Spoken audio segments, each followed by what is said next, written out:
이미 그 당시에 300억을 벌은 사람이요. 300억을. 자, 이미 정년세 한 푼도 안 냈어요. 자, 이미 그 당시에 그만하세요. 보도가 나왔습니다. 자, 일단 읽어드릴게요. 답변하실 기회가 읽어드릴게요. 있습니다. BW 발행에 대한 획기적인 규제 완화 제도가 시작된 건 1999년 1월 29일. 특히 분리형 BW 발행이 정법 허용됐다.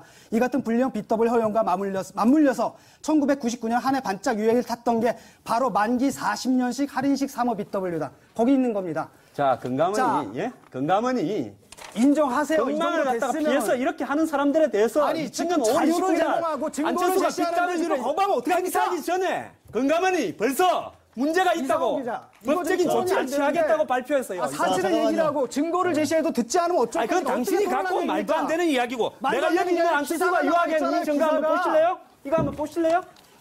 기사가 나와 있는데 왜 그렇습니까? 이거 한번 비춰보세요. 안철수 딸이. 안철수 딸 얘기를 왜 나옵니까? 자, BW에 자. 무슨 관계가 있어요 지금 이거랑? 자리에 앉아주시고요. 안철수 씨 딸은 안철수 씨가 평소에 특권 철폐, 그 다음에 기득권 철폐를 하면서 안철수 씨는 사립초등학교를 나와가지고 100만 원 고액 과외를 받고 저게 뭐 하는 부모에게 겁니까, 지금?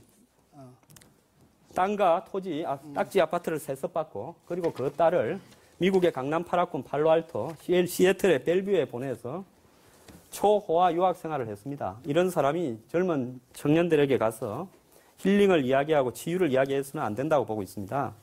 그리고 가장 중요한 것은 안철수 딸이 당시에 부모도 유학 가기 전에 먼저 가가지고 미국에서 유학 생활을 했는데 도대체 이 미국의 공립학교에 어떻게 들어갈 수 있었는지 시민권이나 영주권 그리고 더 나아가가지고 이 상사 종사자라든지 외교관이 아니면 들어갈 수 없습니다. 그리고 또 안철수 씨 딸은 논문에 석자를 써요. 논문은 공식 논문입니다. 가운데 미들네임을 영어 닉네임을 넣었었어요. 공식 문서에 왜 석자를 썼는지 이런 것들이 규명돼야 된다고 보고 있고요. 그다음에 가장 중요한 것은 그 안철수 씨가 이 자기 딸을 이런 식으로 교육시키면서 자기 책에 보면 교육에 의한 대물림을 막겠다. 교육의 격차가 신분의 격차를 낳고 그래서 교육에 의한 신분 대물림을 막겠다고 이야기를 하고 있습니다. 그래서 안철수 씨가 이렇게 말을 하는 것은 굉장한 위선이라고 보고 있고요. 그 다음에 안철수 씨가 송금을 연 3억 원 가량씩을 가족 3명이 생활하면서 했는데 이런 송금액이 어떻게 미국으로 송금될 수 있었는지 유학생들은 5만 불만 갖고 나갈 수 있고 그 다음에 일반 사람들은 10,000불밖에 가지고 나가지 못합니다. 그런데 이런 어떤 송금과 관련되는 문제들이 의혹이 풀려야 될 거고요.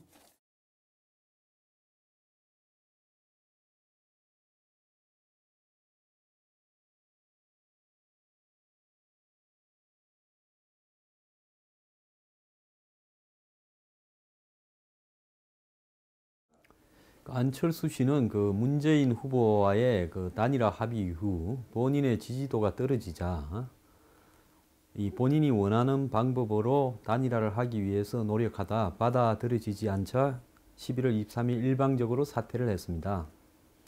그 안철수 후보는 사퇴를 하면서 문 후보로 단일화되었다.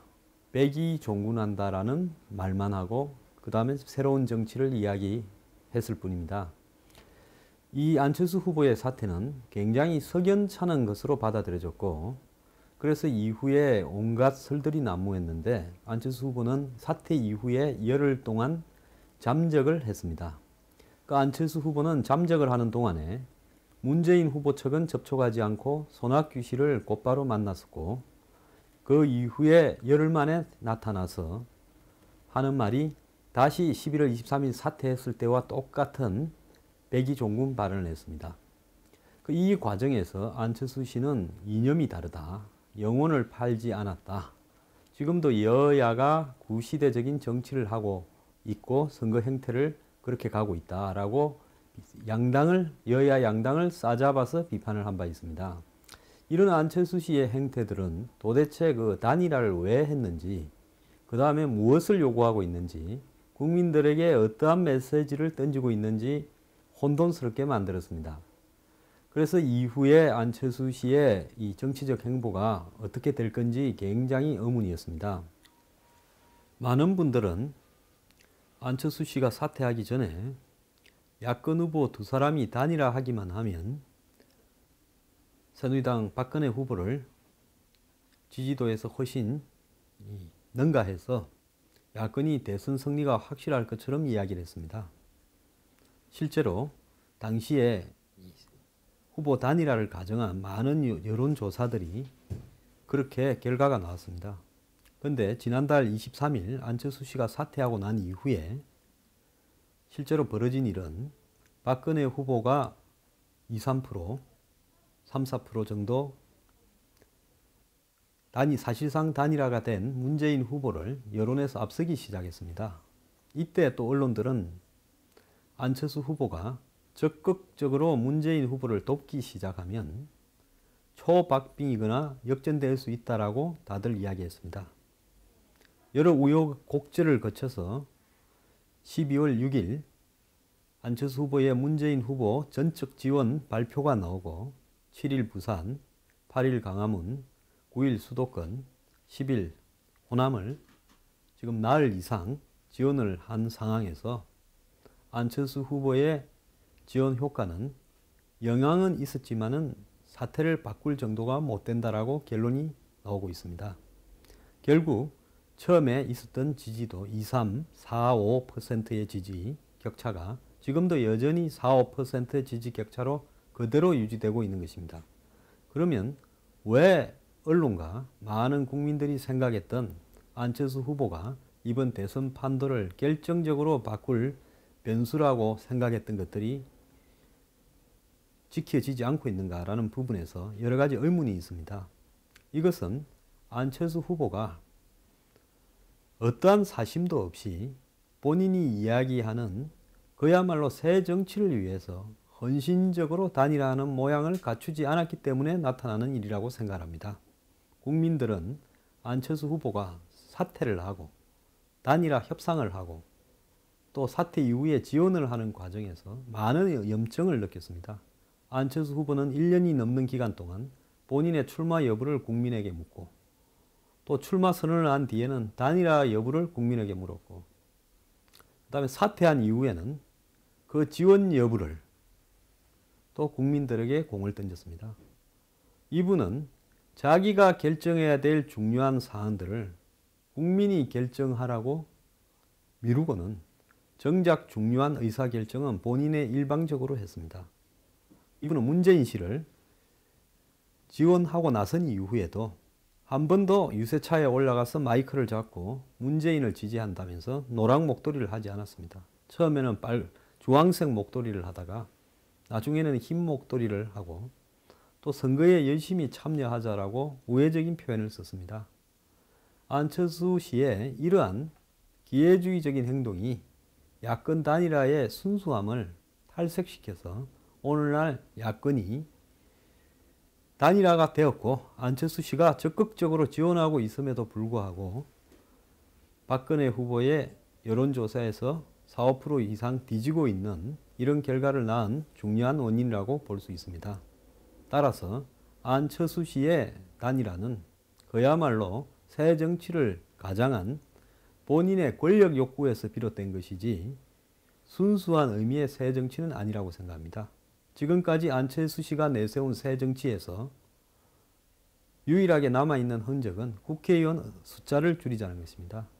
국회의원 수를 줄이게 되면 부패가 판을 치고 부패한 자본이 정치 권력을 매수하기가 훨씬 더 쉬워집니다. 저는 오히려 국회의원의 혜택과 특권을 줄이고 세비를 줄이면서 국회의원 숫자를 2배, 3배로 늘리는 것이 새 정치를 지향하는 부분이라고 생각합니다. 오늘날 안철수 씨의 새 정치는 정권 교체라는 부분에 방점이 찍혔지 정확하게 새 정치의 내용이 무엇인지 국민들에게 변별력이 있게 전달하지 못함으로써 안철수 씨 또한 기성 정치인과 똑같은 구정치인으로 전락해 버렸습니다.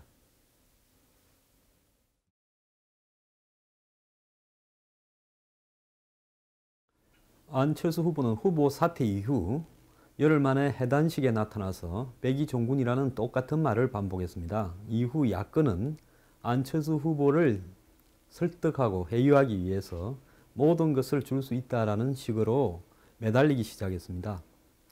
안철수 후보는 12월 5일 폭설 속에서 자신의 집 앞으로 찾아온 문재인 후보를 되돌려 보냈고 그 이후 물밑에서 여러 가지 접촉들과 전화 통화가 있은 이후 마침내 12월 6일 새 정치, 정권 교체, 대선 후 긴밀히 협의라는 조건으로 문재인 후보를 전폭 지지하겠다고 선언했습니다.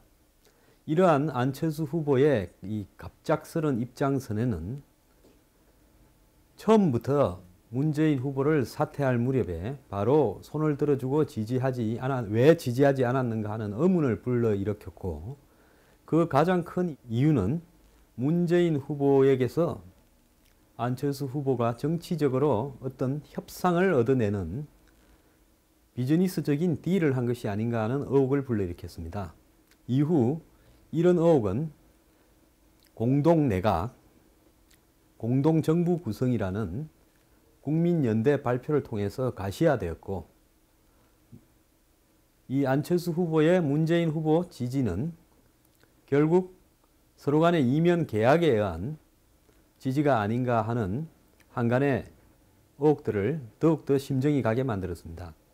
이후 이런 의혹들이 더욱 가속화되자 안철수 씨는 문재인 후보가 당선되더라도 임명직연 맞지 않겠다고 선언했습니다. 그런데 사실 안철수 후보의 이러한 선언은 무의미하다고 보고 있습니다. 현재 안철수 후보가 문재인 후보를 공식적으로 지지한 이후 며칠이 흘렀음에도 불구하고 지지도에서 큰 변동은 일어나지 않고 있으며 나아가 이 안철수 후보가 실질적으로 공직에 취임할 수 있는 대선 승리나 또 승리했다 하더라도 청문회를 통과할 수 있는 과연 자질이 되겠는가 하는 부분에서 의문을 불러일으키고 있기 때문입니다. 따라서 이 안철수 후보는 결국 문재인 후보의 이 대선을 지원해주는 모양새를 띠고 그 이후에 야권의 당권을 잡고 또 보궐선거에 출마해서 원내로 진입해서 포스트 문재인을 내다보고 정치를 하기 위해서 지금 본인의 명분을 축적하고 있는 것으로 생각되고 있습니다.